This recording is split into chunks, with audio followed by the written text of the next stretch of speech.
అనగనగా ఒక రాజ్యంలో ఒక రాజుగారు ఉన్నారు. ఆ రాజుగారికి 7 కొడుకులున్నారు.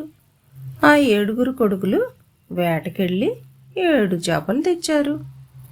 ఆ 7 చేపల్ని ఎండలో ఎండబెట్టారు. అందులో ఒక చేప ఎండలేదు.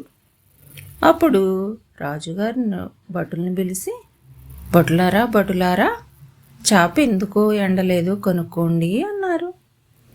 అప్పుడు భటులు వెళ్ళి చేప నువ్వు ఎందుకు ఎండలేదు అని అడిగారు.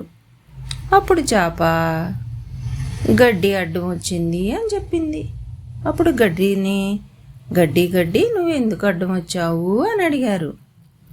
అప్పుడు గడ్డి నన్ను ఆవు మేయలేదు అంది. అప్పుడు ఆవు ఎందుకు మేయలేదు అని అడిగారు. అప్పుడు ఆవు నన్ను గొల్లవాడు ఇప్పలేదు అని చెప్పింది.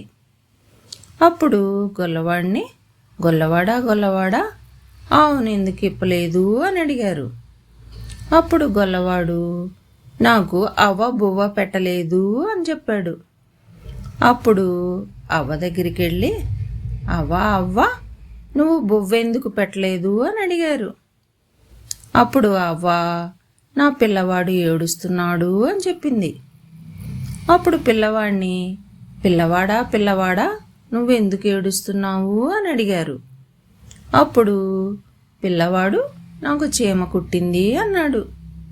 అప్పుడు చీమ దగ్గరికి వెళ్ళి చీమ నువ్వు ఎందుకు కుట్టావు అని అడిగారు.